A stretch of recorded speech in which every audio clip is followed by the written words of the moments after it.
Dios. Te damos gracias por este día que nos permitiste estar aquí, que nos permites llegar con buen tiempo y en este momento, Señor, para escuchar tu palabra. Abre nuestros oídos, nuestra mente y nuestro corazón para que podamos entender todo lo que tú quieres que entendamos de ti. Te lo pedimos en nombre de nuestro Señor Jesucristo. Amén. En nombre del Padre, del Hijo y del Espíritu Santo. Amén.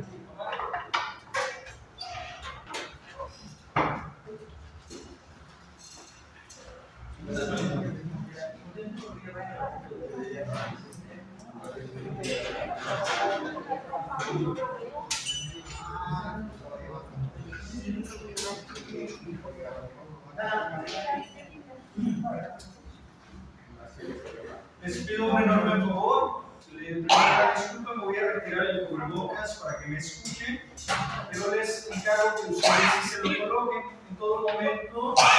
Ayúdenme, cubrebocas todos. Esto por seguridad de ustedes.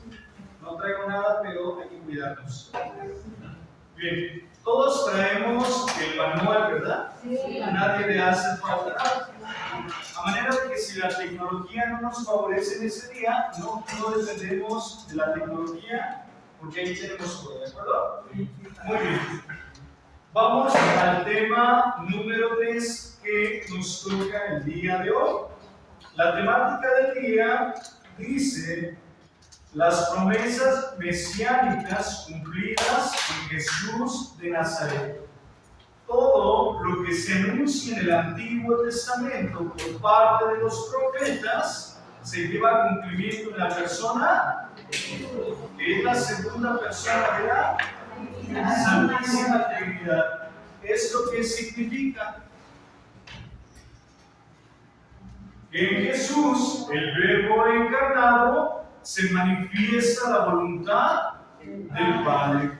Por eso vendrá la expresión en este manual, y lo vamos a estar escuchando continuamente: Dios revelado por Cristo. El Padre se revela o se revela a la humanidad a través de su Hijo Jesucristo. Creo que eso lo comprendemos muy bien, a manera que todo lo que vamos a estar escuchando en este día son títulos que se le atribuyen a Cristo ya en nuestra doctrina de fe.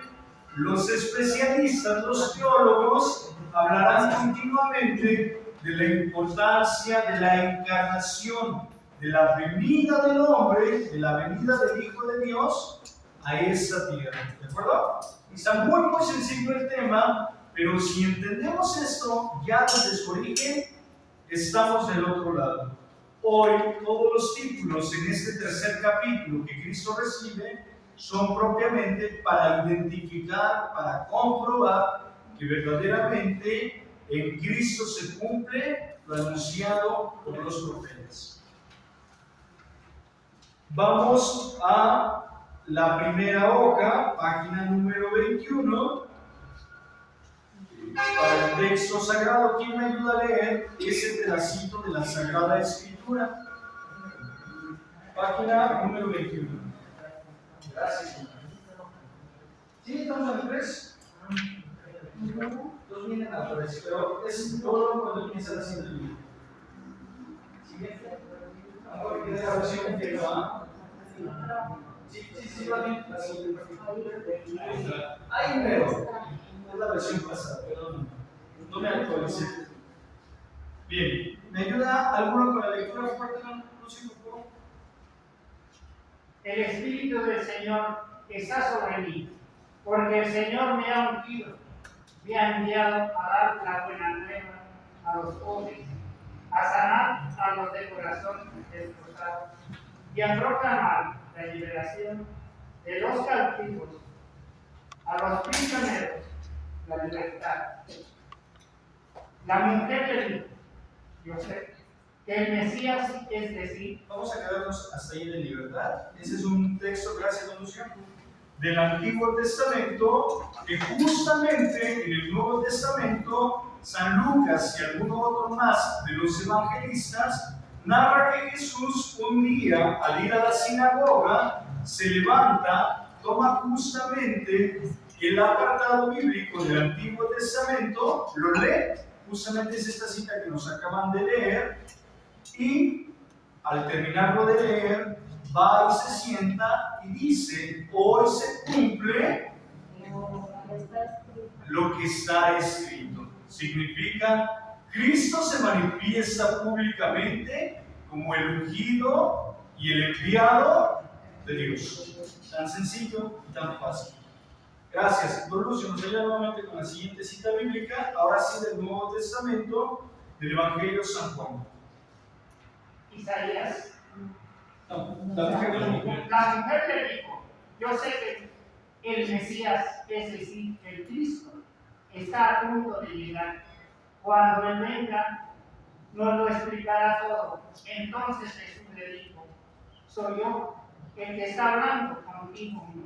La mujer le dejó allí el cántaro y regresó al pueblo y dijo a la gente, vengan a ver, un hombre que me ha dicho, todo lo que he hecho será el Mesías. Palabra de Dios. Este texto sagrado continúa diciendo que vinieron a verlo y ya no creyeron por lo que aquella mujer decía, sino por lo que sus ojos habían visto. Ahora, también hay una cita bíblica que podemos complementar aquí. No tienes que anotarlo, es simplemente como parte de un enriquecer. ¿Quién dicen ustedes? Ojo, después de responder quién dice la gente que soy yo, ahora viene la respuesta del apóstol Pedro, ¿de acuerdo? San Marcos y San Mateo, en esos ambos evangelios, dirán este texto sagrado. ¿Quién dicen ustedes que soy yo? Pedro responde. ¿Qué responde? ¿De acuerdo? Esta cita bíblica también nos ayuda justamente a reforzar lo que las dos citas bíblicas que nos acaban de leer llevan para exaltar el papel de Jesús en su venida a este mundo. Tú eres el Mesías, tú eres el ungido, según la traducción nos dirá, o tú eres el enviado de Dios. Tú eres el ungido, tú eres el enviado de Dios, el Hijo del Dios vivo. ¿De acuerdo? Esa otra cita bíblica nos ayudará a reforzar lo que acabamos de decir. Por eso vamos a ver cómo interpreta en el Nuevo Testamento a la persona de Jesús. Les hago recordar que hay 4 evangelistas que hablan de la vida de Jesús. Llámese únicamente de la infancia y de su pasión, muerte y resurrección, como es el caso de San Juan, o llámese de quienes hablan más sobre su vida pública, que va de los 30 a los 33, que son los otros 3 evangelios. Pero los 4 evangelistas, Mateo, Marcos, Lucas y Juan, nos hablarán sobre la vida de Jesús, hechos y sucesos de la vida de Jesús. Aquí quiero hacer un paréntesis, aunque el libro mismo nos lo va a manifestar. Con esto vamos nosotros a ir comprendiendo lo que por doctrina de fe o dogma de fe hemos ido nosotros asumiendo. Cristo tanto es verdadero Dios como es verdadero hombre. Participa de una hipóstasis. Ese lenguaje no lo anoten, es un lenguaje demasiado técnico. Significa participa de 2 naturalezas, naturaleza humana y naturaleza divina. Los grandes biblistas llamarán que es justamente esas 2 naturalezas, la hipóstasis de la cual participa Cristo, naturaleza humana, naturaleza divina. ¿Es verdadero Dios? Es verdadero hombre. Con eso basta con quedarnos. Ahorita vamos a entrar justamente al papel de aquel que viene para estar con nosotros. El capítulo 4 lo va a reforzar al hablar en el tema de la encarnación. Entonces, vamos a ver qué nos dice. ¿Quién me ayuda con el 1? Don Manuel, yo que lo veo tan emocionado. El Mesías en los evangelios. El Nuevo Testamento recoge también la esperanza del Antiguo Testamento de un rey, Mesías, que traería paz y justicia a la nación, que se compadecería y ayudaría a los pobres y a los desvalidos. Los evangelios, especialmente el de Juan, nos ofrecen textos alusivos al Mesías Salvador, aplicados a Jesús. En los números siguientes recordamos algunos de estos textos referidos al mesianismo de Jesús. ¿Qué se espera en el Antiguo Testamento con la llegada del rey? Que les haga justicia. Ese rey es un portador de esperanza. En el Antiguo Testamento se habla ya de un mensajero de la paz. ¿Sí? Profeta Isaías es uno de los profetas que justamente va a estar marcando la pauta, el camino, el anuncio de un redentor, de un enviado de Dios. Y justamente lo vamos a comprender cuando Cristo en la sinagoga lo manifiesta, lo hace público. Hoy se cumple en mí lo que está escrito. Y por eso los evangelios simplemente lo van a aplicar continuamente al mesianismo de Jesús. ¿Cuál es el mesianismo? ¿A qué se refiere esa palabra mesianismo, Mesías? ¿A qué se refiere? Sí, es Jesús, pero la acción de ser Mesías, ok, va más sobre la línea de ser mensajero. Su palabra, su mensaje, habrá de dar redención a la humanidad. Aquel que lo escucha, aquel que escucha la palabra de Dios y la pone en práctica, es mi madre y mis hermanos. Justamente el papel de Jesús es ser el mensajero del Padre. Por eso a Cristo se le atribuye aquel papel, la palabra hecha, la voluntad del Padre se realiza. ¿Vamos bien? Vamos al punto 2. Esto ya lo saben, es muy fácil, este manual es riquísimo, porque es rápido de entender. ¿Quién me ayuda con el 2? Hasta allá atrás, por favor. Jesús proclama el reino de Dios. Jesús comienza su ministerio proclamando que el reino de Dios ha llegado a él y a través de su acción. La palabra reino en aquel contexto da a entender naturalmente la idea del rey Mesías ungido. Ok. Las palabras de Jesús, todo lo que haces en este mundo quedará dado, todo lo que desates en este mundo quedará desatado. Las preguntas, otro texto sagrado de los soldados romanos: ¿eres tú el Mesías? ¿Qué responde? Sí lo soy. Pero mi reino, ¿qué? No es de este mundo. Cuando Cristo, desde ahora les adelanto, no he desarrollado los puntos. Cuando Cristo habla sobre la llegada del reino de los cielos a el pueblo de Israel, está hablando justamente que en él se cumple lo que está escrito. ¿Quién es el reino de Dios? El mismo Cristo. Cuando se habla del reino de Dios, arrepiéntanse porque ya está cerca el reino de Dios. Les está diciendo: estoy entre ustedes. El Dios con nosotros ya está entre nosotros. Eso es lo que intenta decirles. Por la falta de fe, por la racionalidad, por querer mirar literalmente un reinado temporal, no reconocen en Cristo la presencia del Dios vivo. Cada que escuchemos, sobre todo en los 3 primeros evangelios, los sinópticos, Mateo, Marcos y Lucas, que Cristo hace referencia al reino de los cielos, está haciendo referencia a su propia persona. ¿De acuerdo? Por eso dice: ¿de qué manera compararé el reino de los cielos? Y empieza a hablar comúnmente en parábolas. Ese es el lenguaje. Y mismo Cristo lo manifiesta a los discípulos. Porque viendo, no ven. Porque oyendo, es decir, no lo reconocen a Él como el Hijo de Dios, como el Mesías, como el enviado del Padre. ¿De acuerdo?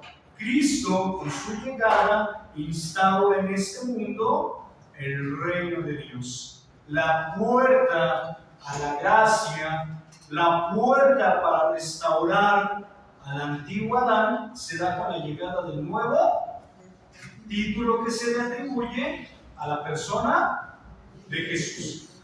Creo que está más sencillo de entender este punto. ¿Vamos bien? Vamos a ir desarrollando. ¿Se me queda viendo de qué habla, padre? Entonces, para que no se queden con la duda, don Paulino, ayúdenme a leer lo que dice ese cuadrito amarillo sobre el reino de Dios. Acuérdense que esos cuadritos en todos los manuales son como pequeños comentarios, acotaciones, que nos explican de modo más sencillo algunas palabras. El reino de Dios, soberanía de Dios sobre la creación, los seres humanos para llenarnos de su amor. El reino de Dios se hace presente en Jesús, en sus discípulos, y consiste en la relación nueva de Dios, que establece con los hombres, especialmente con los pobres, por medio de Jesús. ¿Qué se genera en el Antiguo Testamento con Moisés? ¿Qué se genera con el pueblo de Israel y Yahvé? ¿Qué hace Yahvé con el pueblo de Israel? ¿Qué genera? Un pacto, una alianza, ¿no? Con Yahvé. ¿Esta alianza se mantiene? Sí. Hasta el final de sus días, pero en el camino a la tierra prometida vendrán sus asegúnes, ¿no? Tendrán momentos de fidelidad como momentos también de infidelidad. Con la llegada de Cristo, justamente, y con la muerte de Cristo en la cruz, se reconcilia la relación del Padre para con la humanidad. Por eso se habla sobre la restauración del pecado original que se abre con nuestros primeros padres, Adán y Eva. La persona de Cristo resaltará mucho ese papel del nuevo Adán. Y a María, como estrella de la evangelización, también de hecho se le da el papel de la nueva. Creo que estamos bien ahí en el camino. Quedémonos con que el reino de Dios llega con Cristo. ¿De acuerdo? ¿Quiénes le dan continuidad al anuncio del reino de Dios? El mensaje de salvación de Cristo a la humanidad. Los apóstoles. Y en nuestros días, vuelvo a hacer la pregunta: ¿quiénes deberían dar continuidad al anuncio del reino que llegó para quedarse? El anuncio de Cristo a la humanidad. ¿Quiénes tendrían que ser los primeros hoy en día en anunciar el reino de Dios presente ya en la humanidad? Todos los bautizados, ¿de acuerdo? Damos continuidad a la misión profética de los apóstoles, la misión salvífica de Cristo mismo, ¿de acuerdo? ¿Ya ven cómo se pasan con 10 el examen?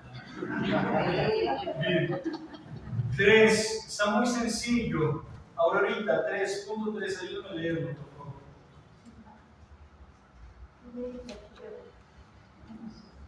Traen el manual, ¿verdad? Agenda 22. Jesús el Mesías. Marcos, desde el comienzo de su evangelio, presenta a Jesús como Mesías, Hijo de Dios. Para los 4 evangelistas, Jesús fue ungido por Dios como Mesías Rey, cuando descendió sobre él el Espíritu a orillas del Jordán en su bautismo. Muy bien, gracias. No me voy a meter ahorita en mayores conflictos. Quienes están en curso con el padre Octavio pues tendrán ya como un poquito un panorama mucho más amplio de este punto.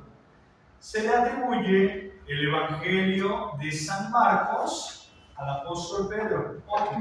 No nos vamos a meter en debate si es o no es el autor de este Evangelio, pero se le atribuye por la cercanía y la relación que hay del apóstol con Cristo mismo, y por la tradición oral a la hora de evangelizar a estas primeras comunidades cristianas, aún llamadas de la diáspora, se considera que es el apóstol Pedro quien evangelizó a estas comunidades. De hecho, la tradición oral lleva que la comunidad marcana, así se le llama la comunidad que fue evangelizada por este evangelista, no es otra persona, sino el apóstol Pedro. ¿Por qué Pedro? Por la relación que había. Por eso les decía, cuando Cristo le pregunta, oye, ¿y quién dice la gente? Oye, no sé quién dice la gente que soy yo. A uno que es Elías, otro, Juan el Bautista, otro, alguno de los profetas, y continúa, ¿no?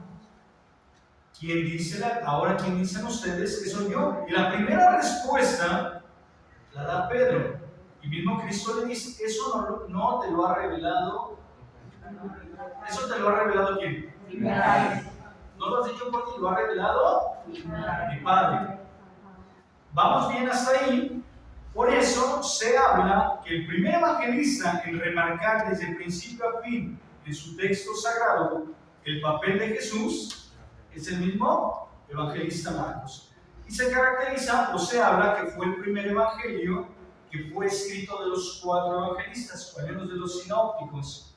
Y se habla que es un evangelio corto. Si se dan cuenta, ahora que lleguen a casa ahorita, abran ambos evangelios, tanto Marcos y Mateo, que son los más, que tienen mayor familiaridad o semejanza.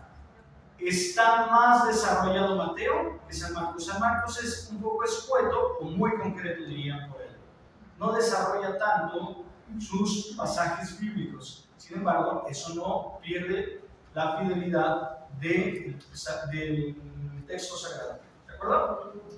No los meto más en conflicto, sigo con esto. Ahora, este punto lo refuerzan ya Mateo, Marcos y Lucas. El momento del bautismo de Jesús en el Jordán, ¿qué le dicen? Este es en quien pongo es, ¿de acuerdo? Y lo volvemos a escuchar hacia la transfiguración, ¿de acuerdo? Palabras más, palabras menos, según la literatura de cada evangelio, pero es ahí donde se abre, nos dice el texto sagrado, se abre el cielo o sale una voz del cielo que dice, este es mi hijo muy amado, ¿no? Algunos textos dirán, muy amado, en quien pongo mis complacencias, escúchenlo. Según la traducción del Evangelio, es lo que vamos a escuchar. Pero es central esto, este es mi hijo muy amado, este es el enviado de Dios, este es mi ungido, ¿de acuerdo? En esto se centra la parte bíblica y la parte teológica del texto sagrado para confirmar que es Cristo el enviado del Padre. ¿Tenemos duda? Podemos apoyarnos también en la transfiguración del Señor, porque es aquí donde no solo se manifiesta que Dios es verdadero, que Jesús es verdadero hombre, sino que es verdadero Dios. Afianzamos el tema de la doble naturaleza de Cristo. Así de fácil, ¿cómo ven ustedes? Vamos a 4 dudas hasta aquí de lo que voy diciendo. ¿No? ¿Y puedo hacer el examen al final de la sesión? De acuerdo. Medida por favor con el número 4. Jesús, Mesías, Rey y Profeta. Como Mesías Rey, Jesús inaugura el reinado de Dios en el mundo, desplazando el de Satanás. Como profeta, Jesús proclama y sembrará la palabra de Dios, realizará milagros, será el nuevo Elías, el nuevo Moisés. Perfecto, gracias. ¿Por qué el Mesías? Porque ya entendimos que es el enviado de Dios. ¿Por qué rey? Porque instaura el reino de Dios en este mundo. ¿De acuerdo? Lo hace cercano a nosotros. Por eso, uno de los textos, sobre todo hacia la Navidad, escucharemos: el Verbo se hizo carne y habitó entre nosotros. Asume la naturaleza humana en todo, menos en el pecado. Significa, ya con la presencia de Cristo en este mundo y al asumir la naturaleza humana, nos empieza a ser partícipes de ¿qué? De la vida divina. Sin embargo, llega a su culmen hasta su muerte en cruz y resurrección. Súper sencillo, ¿verdad? Así que si ya se pueden dar ese tema del Sefaray, lo pasan con 10. Como profeta. ¿Por qué? Porque va a seguir va a seguir anunciando la voluntad del Padre. Todo lo que Cristo diga no lo hace a título personal, sino lo hace a nombre de el Padre. Señor, si tú quieres, aparta de mí este cáliz, pero que no se haga mi voluntad sino la tuya. ¿De acuerdo? Ya desde ahora, Cristo nos manifiesta que Él solamente es el medio, el canal de gracia para retornarnos a la comunión con el Padre eterno. ¿Vamos bien hasta aquí? Eso tenemos que comprender también nosotros, porque los profetas que anuncian la voluntad del Padre lo hacen en todo momento. Pero también, ¿cuál es el segundo papel de un profeta? Y esto se tuvo que haber entendido desde el manual anterior. El profeta anuncia y denuncia cuando no se cumple la voluntad de Dios o del Padre. ¿De acuerdo? Un último ejemplo, y con esto termino de coronar con la cereza del pastel. Cuando Cristo termina un día, una jornada, se retira ¿a qué? Para dar gracias ¿a quién? Siempre en dirección a Él, hasta el momento de la cruz en que expiró, y voltea al Padre diciendo: todo está cumplido. ¿De acuerdo? ¿Bien? Se me queda viendo, ¿será Padre? Sí será. 5. Y este evangelio lo escuchan en la Nochebuena, así que no hay mucho que explicar, pero sí es necesario entender. Número 5, Gisela, ayúdame por favor. Jesús, hijo de David. Mateo, al inicio de su evangelio, presenta la genealogía de Jesús, que tiene como fin manifestar que Jesús es hijo de Abraham y de David. Jesús procede de descendencia real, la davídica. El Antiguo Testamento había anunciado que el Mesías que habría de venir sería descendiente de David. Cuando el ángel le anuncia justamente a San José que no deje a María, su esposa, es porque el hijo que habrá de dar a luz es el hijo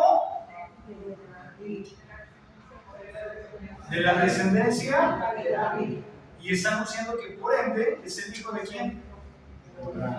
Pero sí queda claro esto: en el anuncio del ángel se está anunciando que es de la descendencia de David. ¿Para qué? Para confirmar lo que ya desde el Antiguo Testamento se viene diciendo del Hijo de Dios vivo, ¿no? O de Cristo mismo, el Mesías o el enviado de Dios. Ya. Vienes aquí, es el único, una característica de este evangelio, y es el que nos narra la genealogía de Jesús. ¿Para qué nos sirve escuchar la genealogía de Jesús? Es importante, porque nos hace comprender que fue en un tiempo y en un momento determinado, en un momento de la historia de la humanidad, donde el Hijo de Dios se manifiesta. ¿De acuerdo? no es algo que se inventó, sino tiene un tiempo y un momento. Hay un contexto cultural donde Cristo, el enviado de Dios, viene a este mundo. Con eso testificamos la historicidad del Hijo de Dios. Bueno, dice que no se pierde la descendencia de David, pero entonces eso es por parte de la persona, no de la divinidad del ser humano. Perdón, no. Sí, bueno, que la pregunta, no se quedan con dudas. ¿De quién es descendiente David antes de Jesús? No. Ya personas cercanas a Jesús hablando en este mundo. ¿Quién jugó el papel terrenal de la figura paterna de Jesús? José, ¿qué relación tiene con David? Para cumplir lo que está escrito, justamente José es un papel importante también en la historia de la salvación, porque justamente Dios echa mano de esa descendencia para manifestar que el Hijo de Dios viene a este mundo. El Hijo de Dios viene a este mundo por obra y gracia del Espíritu Santo. Cuando le anuncian a María que será la Madre de Dios, le anuncian también que tendrá descendencia de David, están haciendo relación ya también al papel de José. Independiente, aunque a María le hayan anunciado que sería la Madre de Dios, ya había un compromiso nupcial entre María y José, que José trae esta descendencia. Para que se cumpla lo que está escrito, Dios permite que el Hijo de Dios nazca en el seno de esa familia. ¿Me doy a entender? ¿Por dónde va la respuesta? Esto hace que haya un vínculo, no sanguíneo propiamente, pero sí espiritual, para decir lo que Dios ha manifestado se está cumpliendo en tiempo y forma.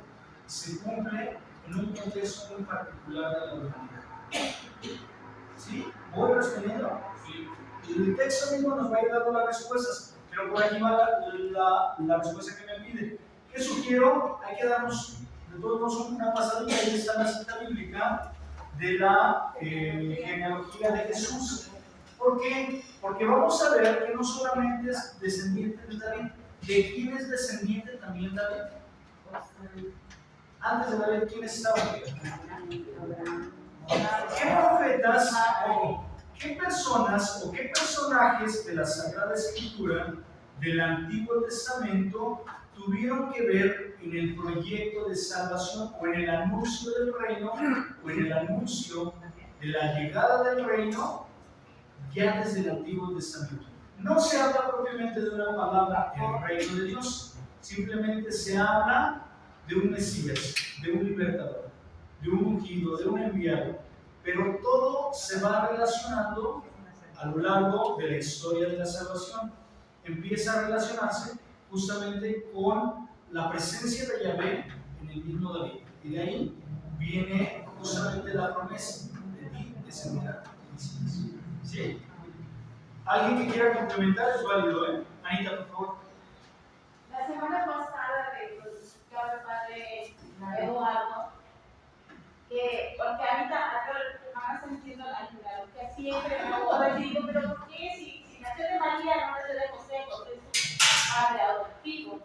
Y entonces el padre Eduardo nos explicaba, desde el momento en que José se convierte en el esposo de María, pues es el padre legal, por decirlo de alguna forma, del Hijo Jesús. Entonces, de ahí es que lo debemos reconocer como de la descendencia de David. Entonces dije, porque así ya me queda claro. ¿Cómo? Si no es José, es María. Bien, muy buen argumento, Anita. ¿Eso qué significa? Cuando Cristo viene a este mundo, justamente lo que se intenta manifestar es que Cristo viene para asumir en toda la realidad humana todo lo que vive, menos en el pecado. Y si es verdadero hombre, tendrá que crecer como cualquier hombre, desde la etapa bebé, desde la etapa infante hasta la etapa adulta. Por eso también el texto sagrado dirá, este niño irá creciendo en sabiduría y gracia divina. Será el Hijo de Dios, pero en la vida humana tiene que acatar reglas y normas como en toda familia que procederán del mismo José y de la misma María. No dudo que en algún momento se la hagan más. Padre, yo entendí al padre Eduardo Ajá. que José era de la descendencia de David y por lo tanto Jesús, José como su padre adoptivo y siendo de la descendencia de David, Jesús también era de la descendencia de David. Yo sí entendí. Sí, quédense con eso, es justamente lo que dije, pero acá reforzaron que era muy importante lo que el padre Eduardo les decía. ¿Por qué? Porque al final del día, el primero que tiene que poner el ejemplo de estar cercano a nosotros, ahora sí el Dios con nosotros, es Cristo mismo. Y es por eso que fue educado en una familia como cualquier niño. Y cumplía María y José las leyes que en ese momento establecían, como fue el día de la circuncisión, como fue el día de la presentación de Jesús al templo. Todo niño primogénito varón será llevado, será consagrado a Dios y se presentarán. ¿Qué presentaban en torno a ofrendas? Dos córdonas o según sus posibilidades. Bien, ok, sigamos. Es un tema que vale la pena seguir profundizando. Tristemente el horario que nos dan es poquito. Bueno, vamos a seguirle. Jesús profeta, aunque esto va a ser ya repetitivo, pero vamos a escucharlo. ¿Quién me ayuda? ¿Alguien otra voz diferente? Hay algo que leer en medio, ¿verdad? Ayúdame por favor, Madre Santa, con el 6. Lucas, Jesús, hijo de David, es el otro. Jesús, Mesías y profeta. Lucas encuentra en la Anunciación a María y las profecías de Isaías y la ya mencionada de Nazaret, para el Jesús es el Mesías, profeta, que ha sido ungido por Dios, no con aceite, sino con el Espíritu Santo, según la profecía. Ok, aquí nos habla que hay un evangelista que va a marcar mucho el tema de la anunciación. Recuerden que cada evangelista tiene particularidades muy concretas en la historia de salvación o en la narración de la vida de Jesús. Y es bueno aprender a identificar quién dice qué cosa. Les decía al inicio, los 3 primeros evangelios van a hablar comúnmente no de la infancia, y mucho menos tan profundamente de los hechos pospascuales de Jesús, más que Juan. Pero quienes van a hablar de la vida pública, vida adulta de Cristo, comúnmente serán los 3 primeros evangelistas. ¿De acuerdo? Estas características, aunque suenan muy simples, son muy importantes para comprender en qué momento y bajo qué circunstancias me está narrando ese pasaje de la Sagrada Escritura. ¿Bajo qué lenguaje? Por ejemplo, el lenguaje de San Lucas ya es un lenguaje más esquematizado, ya es más profundo, ya es un lenguaje de un hombre más culto, ¿no? Y comúnmente las traducciones mismas a veces tienen dificultades, sobre todo con San Lucas, por el lenguaje tan elevado que tiende a tener sobre la vida pública de Jesús. Pero es muy importante, cosa que San Marcos al inicio, muy prematuramente nos dirá, Jesús camina por el lago. Él ya nos va a desarrollar, Jesús caminó por el lago de Genesaret y al encontrarse con uno de sus discípulos, desarrolla más las ideas. ¿De acuerdo? No significa que uno sea el mejor o el peor, sino es según las circunstancias y el contexto donde se va a hablar de la persona de Jesús. Es muy diferente que yo le pregunte a alguno de ustedes, platíquenme ¿Cómo es la alcaldía Álvaro Obregón? Le darán su percepción, muy diferente que le pregunta ya a don Paulino.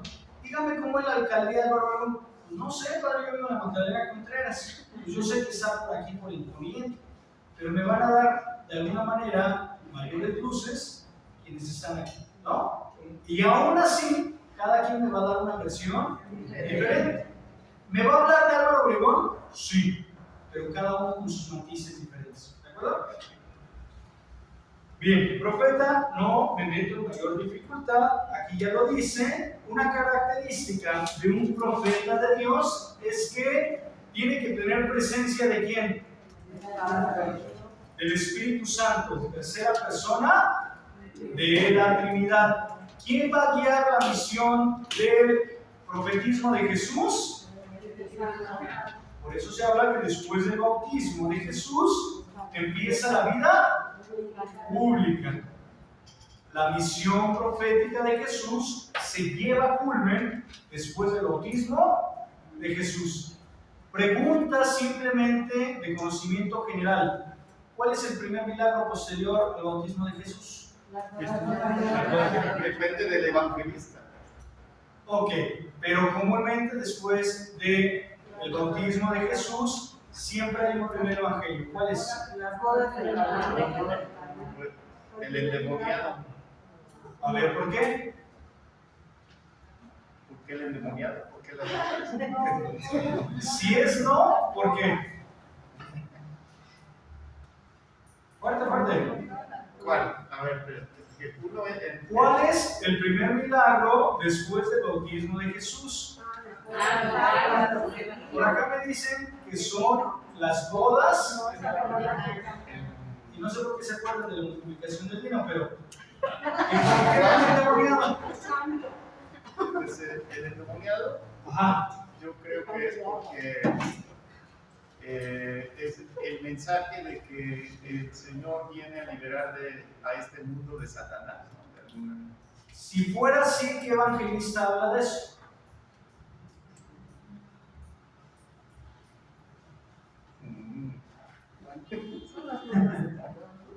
No. Pues creo que Lucas, ¿no? El primer evangelio se le reconoce como las bodas de Caná. Posiblemente, a ver, espérenme. A ver, ¿quién dice más? ¿Quién dice menos? ¿Bodas de Caná? ¿El demoniado?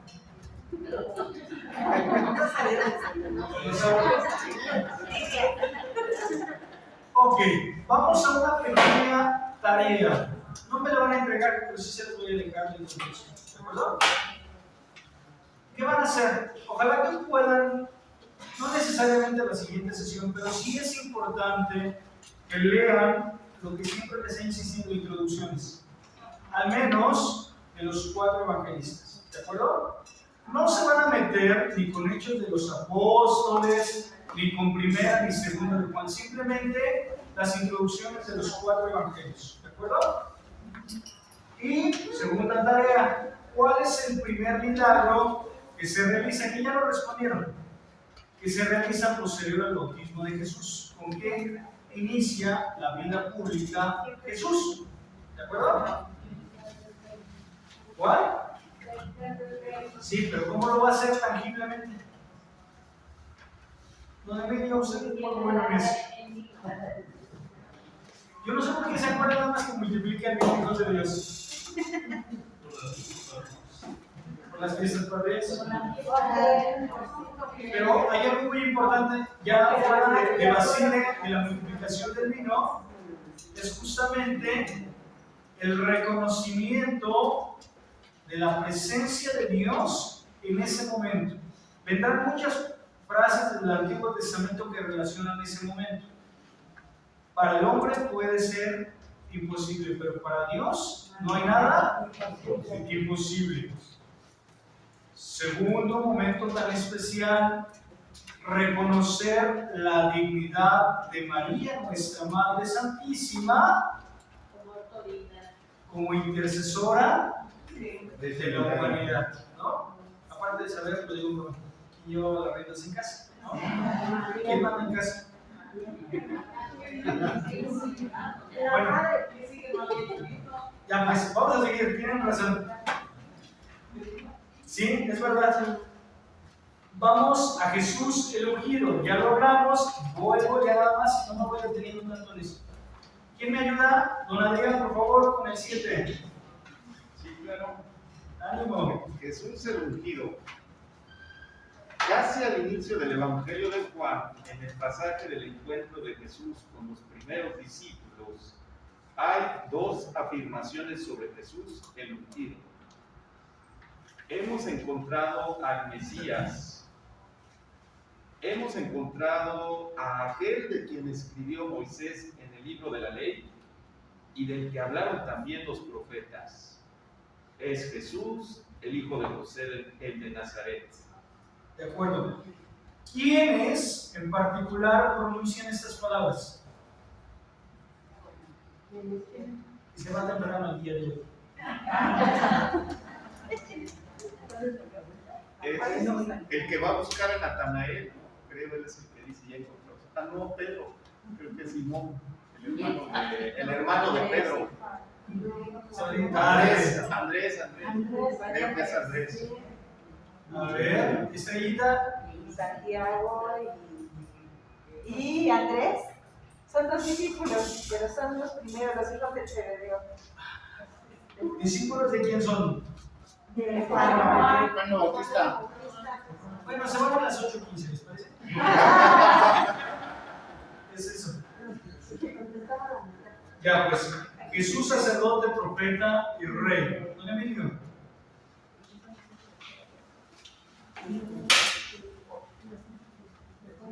Jesús sacerdote, profeta y rey. Según Lucas, el Mesías debía ser ungido por el Espíritu del Señor, a la vez como rey y sacerdote, pero también como profeta. Jesús cumplió la esperanza mesiánica de Israel en su triple función de sacerdote, profeta y rey. Y nos da la referencia del Catecismo de la Iglesia Católica, por si tenemos algún deseo o necesidad de profundizar más en este punto. El Catecismo de la Iglesia es muy claro en estos 3 puntos. Sacerdote, puesto que es Cristo quien intercede por la humanidad ante el Padre, ¿de acuerdo? Quien eleva las plegarias a nombre de toda la humanidad, pidiéndole al Padre benevolencia para ellos.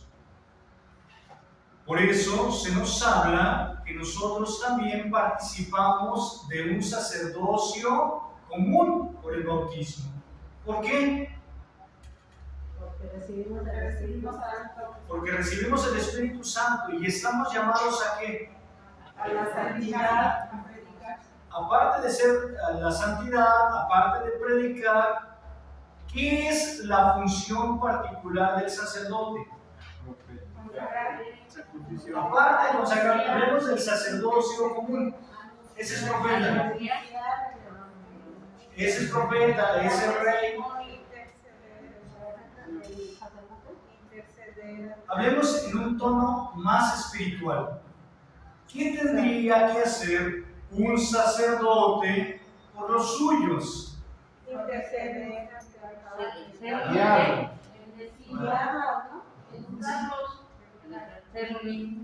El sacerdote, a ver, se los voy a poner así de fácil.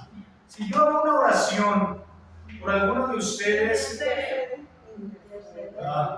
¿es válida la oración? Sí. Si don Lucio hace una oración por la misma persona, ¿es válido o no es válido? Ahora, ¿cuál vale más de las 2 oraciones? Ay, qué bueno. Sí.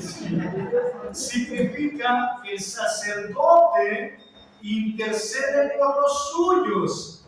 ¿Cristo por quién intercede? Por la humanidad. ¿Son escuchadas las plegarias de Cristo por el Padre? Claro. Tan son escuchadas que por eso entrega la vida en la cruz por nosotros. ¿De acuerdo? Por eso con la muerte de Cristo ya no habrá otro sacrificio, porque ya con la muerte de Cristo será el único y definitivo sacrificio para salvación nuestra. Y por eso le anunciará que misericordia quiero y no sacrificios. Pero todos por el bautismo somos sacerdotes. ¿Qué significa? Que estamos llamados a interceder ¿por quién? Por los demás. Por eso se nos habla que todo bautizado tiene la necesidad, el deseo y la misión de interceder por la humanidad. ¿De acuerdo? Cuando tú haces una oración con verdadera fe por los demás, ¿Dios te escucha? Claro, lo toma en cuenta también. ¿De acuerdo? Y decía Omar, y aunque no lo escucharon, es importante que se para que se escucharon por él. Bien, vamos al siguiente. Ray ya no lo explico porque ya hablamos de eso al inicio. Jesús, el Mesías prometido. ¿Quién me ayuda, por favor, Alessandra? Numerosos judíos, incluso ciertos paganos que compartían la esperanza, reconocieron en Jesús los rasgos del Mesías prometido. Jesús aceptó el título que le correspondía, pero con reserva, porque una parte de sus contemporáneos lo comprendían según una concepción demasiado humana, esencialmente política. Israel tuvo algunas dificultades para reconocer a Jesús como Mesías. La principal fue su destino doloroso, pues las expectativas mesiánicas de su tiempo no podían comprender a un Mesías sufriente. Era inconcebible para el judaísmo de ese tiempo. Cuando Jesús hablaba de su muerte en cruz a unos griegos que querían verlo, la gente dice entonces: nuestra ley nos enseña que el Mesías no morirá nunca. Por eso en el pasaje de Maús es Jesús quien instruye a los discípulos sobre los sufrimientos del Mesías. El siervo doliente de Yahvé, denuncia el profeta Isaías. Y justamente las palabras de aquel soldado, después de la muerte de Cristo, que pica el costado, que dice verdaderamente. ¿Se acuerdan de aquel hombre que Jesús le pide que baje de ese árbol?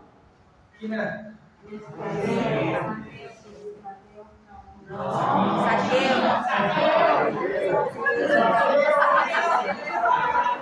No va a haber café. Aquí le dice que le conoció desde que estaba en el vientre de su madre. ¿A quién?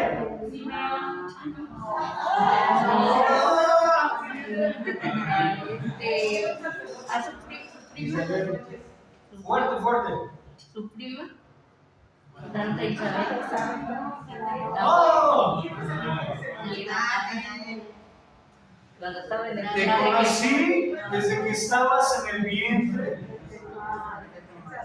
¿Cómo se llama?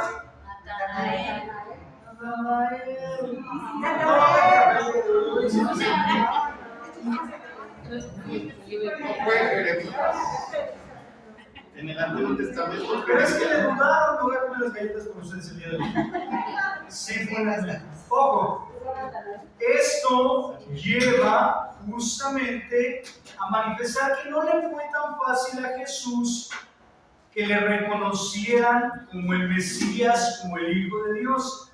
La expectativa del pueblo de Israel es verlo entrar como un rey triunfante, con un poder temporal, que tuviera una fuerza tan grande que supiera o pudiera hacer frente al adversario. Cristo viene a romper toda expectativa porque el rostro, la mirada del reino que nos quiere revelar no es un reinado temporal, sino eterno, permanente, y que este reinado no correspondía al ambiente humano o al criterio humano, y que superaba todo criterio humano. ¿Eso qué llevaba? Pues que iba a romper todas las expectativas humanas que pudieran presentarse. Si se imaginaban a un superhéroe que iba a llegar a cortar cabezas, con todos los enemigos difícilmente lo van a encontrar. Ojo, el lenguaje de Cristo, y quienes me han escuchado a lo mejor en las homilías se me han olvidado, siempre les he dicho, el lenguaje de Cristo parte siempre del amor. Es el fundamento del amor que le lleva a Cristo a cumplir la voluntad del Padre. Es el Padre que con ese fundamento nos envía a su unigénito. ¿De acuerdo? El fundamento del amor que trasciende a todo criterio humano. ¿Qué significa? Que no va a actuar como tú lo quieres, ni como tú lo pretendes, sino como Él cree que es mejor para sus hijos. Humanidad. ¿De acuerdo?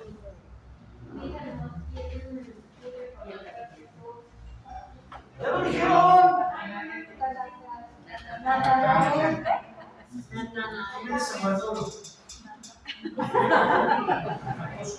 ¿Quién es San Bartolo? Bartolomé Natanael. ¿Quién murió desollado? Ahí está. Jesús, Mesías sufriente. Córrele porque ya están sufriendo para el café. Jesús, Mesías sufriente. Jesús trata de purificar la idea del Mesías que tenían sus discípulos, sobre todo después de la confesión de Pedro. Su destino mesiánico será como el siervo sufriente de Isaías. Entrará en su gloria por el sacrificio de su vida. Esto naturalmente provoca más desconcierto entre ellos. El mesianismo de Jesús engloba y supera las profecías del Antiguo Testamento, así como las expectativas de su tiempo. Ejerció su mesianidad de manera muy diferente al concepto tradicional existente, como veremos a lo largo de este curso. Jesús es un Mesías sufriente. Solo a la cruz de la Pascua será comprendido este misterio. Ojo, ¿por qué no logran comprender esto? Porque justamente Jesús actúa a veces en contra de los criterios humanos, y esa es la idea, romper con el criterio humano para instaurar el criterio de Dios en este mundo. Una profecía, ahí lo tienen en el cuadrito, es justamente la presencia de Dios, es buscar de distintos modos y maneras que la presencia de Dios se manifieste en la vida de cada persona. Y esto, de alguna manera, para muchos será motivo de alegría, pero para otros será motivo de conflicto. Y se lo decía ahora sí el anciano Simeón a María: este hijo tuyo será motivo de ¿qué? Contradicción. Va a generar conflicto, va a generar ruido, va a ser motivo de molestia y de incomodidad para muchos. Pero al mismo tiempo será motivo de ¿qué? De alegría y salvación para los creyentes, para los que crean en Él, para los que escuchen su palabra y la pongan en práctica. Esa es la idea. Por eso dirán profecías, ojo, profecías que es palabra o acción que los profetas realizan para mostrar. Y aquí voy a hacer hincapié en ustedes como bautizados. Si lo que aprendemos no lo bajamos a la vida cotidiana, nos estamos quedando meramente en palabrería. Las profecías no son las que se van a cumplir, los que Amira o Walter Mercado nos van a decir. Son acciones concretas donde con la vida manifiesto que tengo a Dios y llevo el rostro del Padre a la vida de los que están cerca de mí. ¿De acuerdo? Cada bautizado tiene que ser alter Christus, otro Cristo, el rostro de Cristo para el mundo.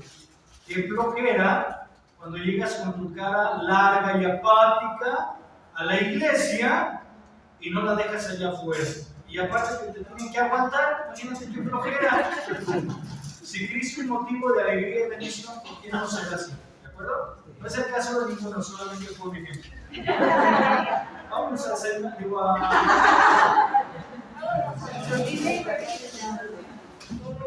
Espero que se hayan traído su taza. Y quienes tengan tareas, por favor, aquí con luz.